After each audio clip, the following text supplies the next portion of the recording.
पूज्याय राघवेंद्राय सत्यधर्मरताय च भजतां कल्पवृक्षाय नमतां कामधेनुवे. ವಿದ್ಯಾಧಿರಾಜ ಶ್ರೀ ರಾಜ ಎಸ್ ಗುರುರಾಜಾಚಾರ್ಯ ಇವರ ಕಲಿಯುಗ ಕಲ್ಪತರು ಮೇರು ಕೃತಿಯ ಧ್ವನಿಸುರುಳಿಯ ಮತ್ತೊಂದು ಸಂಚಿಕೆ. ಹಿಂದಿನ ಸಂಚಿಕೆಯಲ್ಲಿ ಸಶರೀರ ಬೃಂದಾವನ ಪ್ರವೇಶ ಭಾಗ 2 ಶೀರ್ಷಿಕೆಯ ವಿವರಗಳನ್ನು ಕೇಳಿದಿರಿ. ಬೃಂದಾವನ ಪ್ರವೇಶಾನಂತರ ಮಹಿಮೆಗಳು ಮುಖ್ಯ ಶೀರ್ಷಿಕೆ ಅಡಿ ಶ್ರೀ ಅಪ್ಪಣಾಚಾರ್ಯರು ಎಂಬ ಉಪಶೀರ್ಷಿಕೆಯ ವಿವರಗಳನ್ನೊಳಗೊಂಡ ಈ ಸಂಚಿಕೆ ಇದೀಗ ನಿಮಗಾಗಿ. ಶ್ರೀ ಅಪ್ಪಣಾಚಾರ್ಯರು ಶ್ರೀ ರಾಘವೇಂದ್ರ ಗುರು ಸಾರ್ವಭೌಮರು ಸಶರೀರರಾಗಿ ಬೃಂದಾವನ ಪ್ರವೇಶ ಮಾಡಿದ ತರುಣದಲ್ಲೇ ಶ್ರೀ ರಾಯರ ಮಹಿಮೆಗಳು ಪ್ರಕಟವಾಗ ಹತ್ತಿದವು. ಅಂದಿನಿಂದ ಪ್ರಕಟವಾಗಲಾರಂಭಿಸಿದ ಮಹಿಮೆಗಳು ಅದ್ಯಾಪಿ ಅನಂತ ವಿಧವಾಗಿ ಪ್ರಕಾಶಕ್ಕೆ ಬರುತ್ತಲೇ ಇವೆ. ಗುರುರಾಜರ ಒಂದೊಂದು ಮಹಿಮೆಯೂ ಮಹತ್ವಪೂರ್ಣವಾಗಿದೆ.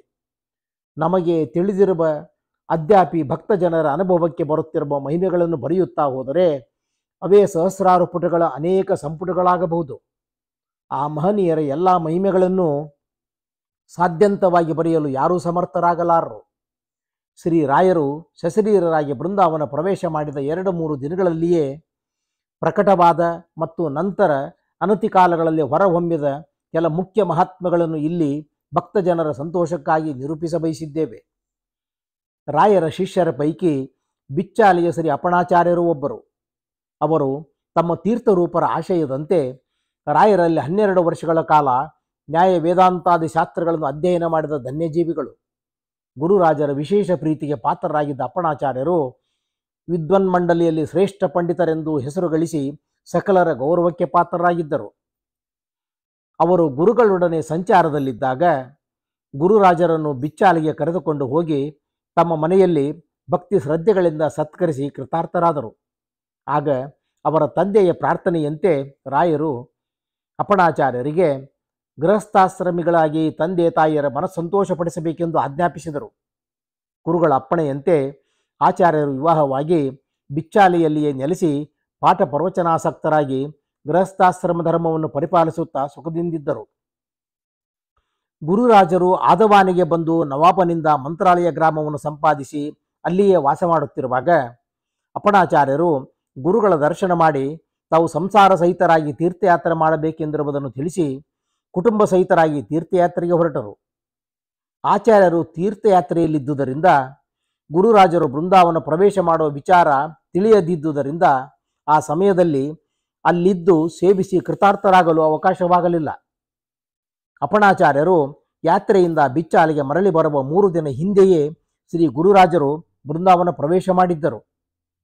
ಊರಿಗೆ ಬಂದೊಡನೆಯೇ ಅವರಿಗೆ ರಾಯರು ಬೃಂದಾವನ ಪ್ರವೇಶ ಮಾಡಿದ ವಿಷಯ ತಿಳಿದು ವಜ್ರಾಘಾತವಾದಂತಾಯಿತು. ದುಃಖ ಉಮ್ಮಳಿಸಿ ಬಂದಿತು. ಹಾಯ್, ನಾನೆಂಥ ಭಾಗ್ಯಹೀನ! ಗುರುಪಾದರ ಚರ್ಮ ದರ್ಶನವೂ ನನಗೆ ದೊರಕಲಿಲ್ಲವಲ್ಲ. ಆ ಮಹನೀಯರ ಬೃಂದಾವನ ದರ್ಶನ ಮಾಡದೆ ನಾನು ನೀರು ಸಹ ಕುಡಿಯುವುದಿಲ್ಲ ಎಂದು ಸಂಕಲ್ಪಿಸಿ ತಕ್ಷಣವೇ ಮನೆ ಬಿಟ್ಟು ಹೊರಟರು.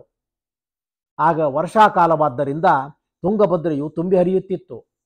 ನದಿಯನ್ನು ದಾಟಲು ಬೇರಾವ ದಾರಿಯೂ ಇರಲಿಲ್ಲ. ಬೃಂದಾವನ ದರ್ಶನ ಮಾಡಲು ತವಕಿಸುತ್ತಿದ್ದ ಅಪ್ಪಣಾಚಾರ್ಯರು 1-2 ಗಂಟೆಗಳ ಕಾಲ ನಿರೀಕ್ಷಿಸಿದರೂ ಪ್ರವಾಹವು ಇಳಿಮುಖವಾಗಲಿಲ್ಲ. ಗುರುರಾಜರ ಬೃಂದಾವನ ದರ್ಶನಾಕಾಂಕ್ಷಿಗಳಾದ ಅವರು ಹಿಂದು ಮುಂದು ಯೋಚಿಸದೆ ತುಂಗಭದ್ರೆಗೆ ಹಾರಿ ಈಚೆಯ ದಡಕ್ಕೆ ಬರಲು ಶ್ರಮಿಸ ಹತ್ತಿದರು. ಸರಿಯಾಗಿ ಈಜಲು ಬಾರದ ಆಚಾರ್ಯರು ತಮಗೆ ತೋರಿದಂತೆ ಕೈಕಾಲುಗಳನ್ನು ಬಡಿದು ಶ್ರಮಿಸುತ್ತಿರುವಂತೆಯೇ ಹೃದಯದಲ್ಲಿ ಶ್ರೀ ರಾಯರನ್ನೇ ತುಂಬಿಕೊಂಡಿದ್ದ ಆ ಮಹನೀಯರ ಮುಖದಿಂದ ಶ್ರೀ ರಾಯರ ಸ್ತೋತ್ರವು ಹೊರಹೊಮ್ಮಿತು. ಭಗವಂತನ ಅನುಗ್ರಹದಿಂದ ಭವಸಾಗರವನ್ನೇ ದಾಟಿಸಲು ಸಮರ್ಥರಾದ ಗುರುರಾಜರು ತುಂಗಾ ನದಿಯನ್ನು ದಾಟಿಸುವುದೊಂದು ಅಗಾಧವೇ? ರಾಯರ ಕೃಪಾದೃಷ್ಟಿ ಆಚಾರ್ಯರ ಮೇಲೆ ಬಿತ್ತೆಂದು ತೋರುತ್ತದೆ. ಗುರು ಅನುಗ್ರಹ ಫಲವೋ ಎಂಬಂತೆ ಯಾವುದೋ ಕಾಣದ ಕೈಯೊಂದು ಅವರಿಗೆ ನದಿಯನ್ನು ದಾಟಲು ಸಹಾಯ ಮಾಡಿತು. ಭಕ್ತಿ ಪುಳಕಿತ ಗಾತ್ರರಾದ ಅಪ್ಪಣಾಚಾರ್ಯರ ಮುಖ ಕಮಲದಿಂದ ಕಮನೀಯವಾದ ಗುರುಸ್ತೋತ್ರವು ಓತಪ್ರೋತವಾಗಿ ಹರಿದು ಬರುತ್ತಿದೆ.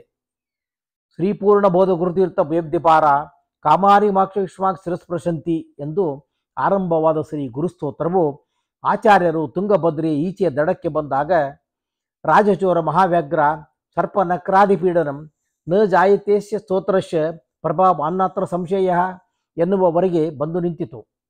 ನದಿಯ ದಡದಲ್ಲಿ ಸೇರಿದ್ದ ಜನರ ಗುಂಪಿನಲ್ಲಿ ಒಬ್ಬರು ಅಪ್ಪಣಾಚಾರ್ಯರನ್ನು ಗುರುತಿಸಿ ಓಡೋಡಿ ಬಂದು, ಆಚಾರ್ಯರೇ, ಗುರುಪಾದರು ನಮ್ಮನ್ನು ಅನಾಥರನ್ನಾಗಿ ಮಾಡಿ ಸಶರೀರರಾಗಿ ಬೃಂದಾವನವನ್ನು ಪ್ರವೇಶಿಸಿಬಿಟ್ಟರು ಎಂದು ಹೇಳಿದರು. ಆ ಮಾತು ಕಿವಿಗೆ ಬಿದ್ದೊಡನೆ ಆಚಾರ್ಯರಿಗೆ ದುಃಖವು ಉಕ್ಕಿ ಬಂದು ಕಣ್ಣೀರಿನ ಕೋಡಿ ಹರಿಯಿತು. ಅತಿ ದುಃಖದಿಂದ ಬೃಂದಾವನ ವೀರವೆಡೆಗೆ ಧಾವಿಸಿದರು. ಆಗ ಮತ್ತೆ ಅವರ ಮುಖದಿಂದ ಗುರುಸ್ತೋತ್ರವು ಮುಂದುವರಿಯಿತು. ಭಕ್ತಿ ಪ್ರಕರ್ಷದಿಂದ ಅಪ್ಪಣಾಚಾರ್ಯರು ಯೋ ಭಕ್ತ್ಯಾ ಗುರುರಾಘವೇಂದ್ರ ಚರಣದ್ವಂದ್ವ ಸ್ಮರಣ್ಯ ಪಠೇತ್ ಸ್ತೋತ್ರಂ ದಿವ್ಯದಂ ಸದಾನಿ ಭವೇತ್ ತಸ್ಯಾಸಕಂ ಕಿಂಚನ ಕಿಂತಿಷ್ಟಾರ್ಥ ಸಮೃದ್ಧಿರೇವ ಕಮಲಾನಾಥ ಪ್ರಸಾದೋದಯಾತ್ ಕೀರ್ತಿಗೀತ ವಿಭೂತಿರುತುಲ. ಅಂದರೆ ಶ್ರೀ ರಾಘವೇಂದ್ರ ಗುರುಗಳ ಪಾದಗಳನ್ನು ಯಾರು ಅನನ್ಯ ಭಕ್ತಿಯಿಂದ ಸ್ಮರಿಸಿ ಯಾವ ಜ್ಞಾನಿಗಳು ಭಜಿಸುತ್ತಾರೋ, ನಿತ್ಯವೂ ಈ ಸ್ತೋತ್ರವನ್ನು ಪಠಿಸುವರೋ ಅವರಿಗೆ ಎಂದಿಗೂ ದುಃಖ ತಮಸ್ಸುಗಳು ಉಂಟಾಗುವುದಿಲ್ಲ. ಮತ್ತು ಈ ಸ್ತೋತ್ರವನ್ನು ಪಠಿಸುವುದರಿಂದ ಕಮಲಾ ನಾಯಕನಾದ ಶ್ರೀಹರಿಯ ಪ್ರಸಾದದಿಂದ ಇಷ್ಟಾರ್ಥ ಸಿದ್ಧಿ, ದಿಗಂತ ವ್ಯಾಪ್ತವಾದ ಕೀರ್ತಿ, ಐಶ್ವರ್ಯ ಮತ್ತು ಮುಕ್ತಿಯು ಸಿದ್ಧಿಸುವುದು ಎಂದು ಹೇಳುತ್ತಿರುವಂತೆಯೇ ಆಚಾರ್ಯರಿಗೆ ಭವ್ಯ ಬೃಂದಾವನವು ಗೋಚರಿಸಿತು. ಅವರು ರಚಿಸಿದ ಸ್ತೋತ್ರವು ಅಪೂರ್ಣವಾಗಿಯೇ ಉಳಿದು ಹೋಯಿತು. ಓಡೋಡಿ ಬಂದ ಅಪ್ಪಣಾಚಾರ್ಯರು ಗುರುಗಳ ಬೃಂದಾವನಕ್ಕೆ ಸಾಷ್ಟಾಂಗವೆರಗಿದರು. ಏನಾಶ್ಚರ್ಯ! ಇದ್ದಕ್ಕಿದ್ದಂತೆ ಬೃಂದಾವನದಿಂದ ಸಾಕ್ಷಿ ಹಯಾ ಸ್ತೋತ್ರಹಿ, ಇದಕ್ಕೆ ಶ್ರೀ ಹೈಗ್ರೀವ ದೇವರೇ ಸಾಕ್ಷಿ ಎಂಬ ಗಂಭೀರವಾದ ಶ್ರೀ ಗುರುರಾಜರ ಮಂಗಳಕರವಾದ ದಿವ್ಯವಾಣಿಯು ಕೇಳಿಸಿತು. ಆಹಾ, ಗುರುರಾಜರಿಗೆ ಶಿಷ್ಯರಲ್ಲಿ ಎಂತಹ ಪ್ರೀತಿ, ಇದೆಂಥ ಅನುಗ್ರಹ! ಅಪೂರ್ಣವಾಗಿ ನಿಂತಿದ್ದ ತಮ್ಮ ಸ್ತೋತ್ರಕ್ಕೆ ತಮ್ಮ ಒಪ್ಪಿಗೆಯ ಮುದ್ರೆಯನ್ನು ಒತ್ತಿದಂತೆ ಸಾಕ್ಷಿ ಹಯಾ ಸ್ತೋತ್ರಹಿ ಎಂದು ಅರ್ಧಕ್ಕೆ ನಿಂತಿದ್ದ ಶ್ಲೋಕವನ್ನು ಪೂರ್ಣಗೊಳಿಸಿ ಅಭಯ ಬಿತ್ತರು ಆ ಮಹನೀಯರು. ಬೃಂದಾವನ ಪ್ರವೇಶ ಮಾಡಿದ 3 ದಿನಗಳಾದ ಮೇಲೆ ಶ್ರೀ ರಾಯರ ದಿವ್ಯ ವಾಣಿಯನ್ನು ಸಾಕ್ಷಾತ್ತಾಗಿ ಕೇಳಿದ ಅಲ್ಲಿದ್ದ 100 ಜನರು ಆ ಅದ್ಭುತ ಮಹಿಮೆಯನ್ನು ಕಂಡು ಆಶ್ಚರ್ಯಾನಂದ ತುಂದಿಲರಾಗಿ ಅಪ್ಪಣಾಚಾರ್ಯರನ್ನು ಹೊಗಳಹತ್ತಿದರು. ಆಗ ಆಚಾರ್ಯರಿಗಾದ ಆನಂದ ಅವರ್ಣನೀಯ, ಅಸದೃಶ. ಆಚಾರ್ಯರು ಭಕ್ತಿ ಭರದಿಂದ ಕುಣಿದಾಡಿದರು. ಅವರ ಕಣ್ಣುಗಳಿಂದ ಆನಂದಾಶ್ರು ಹರಿಯಿತು. ಆಹಾ, 100 ಜನ ಶಿಷ್ಯರಲ್ಲೊಬ್ಬನಾದ ಈ ಪಾಮರನಲ್ಲಿ ಕಾರುಣ್ಯ ತೋರಿದ ಗುರುರಾಜರು ನಾನು ರಚಿಸಿದ ಸ್ತೋತ್ರವನ್ನು ಅರ್ಧಕ್ಕೆ ನಿಂತು ಹೋದ ಕವಿತೆಯನ್ನು ಪೂರ್ಣ ಮಾಡಿ ಮನ್ನಣೆ ನೀಡಿದರಲ್ಲ ಎಂದು ಹಿಗ್ಗಿದರು. ರಾಯರ ದರ್ಶನ ನನಗಾಗಲಿಲ್ಲವೆಂದು ನಾನು ದುಃಖಿಸಿದ್ದು ತಪ್ಪು. ಗುರುಗಳು ಮೂರ್ತಿಮತ್ತಾಗಿ ಬೃಂದಾವನದಲ್ಲಿ ರಾಜಿಸುತ್ತಿದ್ದಾರೆ. ಅವರು ಸುಕೃತಶಾಲಿಗಳಾದ ಅಧಿಕಾರಿಗಳಿಗೆ ದರ್ಶನ ನೀಡುತ್ತಾರೆ. ಈ ಪಾಮರನಿಗೆ ಅವರ ದರ್ಶನವಾಗದಿದ್ದರೂ ಅವರ ಅಮೃತಮಯ ವಾಣಿಯನ್ನಾದರೂ ಕೇಳುವ ಭಾಗ್ಯ ದೊರಕಿತಲ್ಲ. ಇದಕ್ಕಿಂತ ಹೆಚ್ಚಿನದೇನಿದೆ?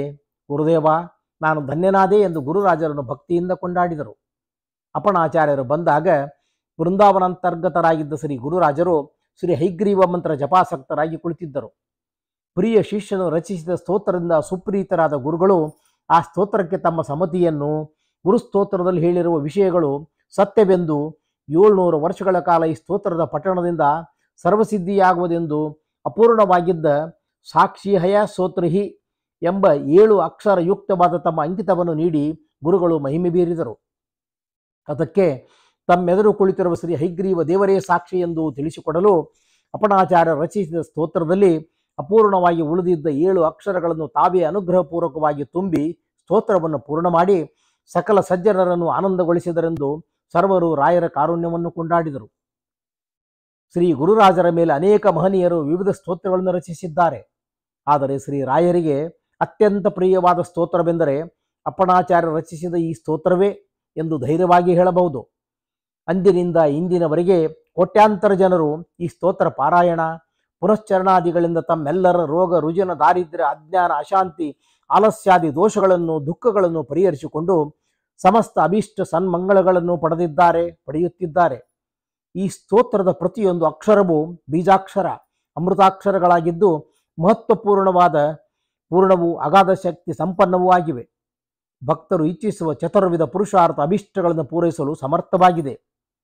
ಸಾಕ್ಷಾತ್ ಶ್ರೀ ಗುರುರಾಜರೇ ಸಾಕ್ಷಿ ಹಯಾ ಸ್ತೋತ್ರಹಿ ಎಂದು ಈ ಸ್ತೋತ್ರಕ್ಕೆ ತಮ್ಮ ಸಮ್ಮತಿಯ ಅಮರ ಮುದ್ರೆಯನ್ನು ಒತ್ತಿರುವುದರಿಂದಲೇ ಈ ಸ್ತೋತ್ರವು ಇಷ್ಟೊಂದು ಮಹತ್ವಯುಕ್ತವಾಗಿ ಜನಪ್ರಿಯವಾಗಿ ರಾಜಿಸುತ್ತಿದೆ.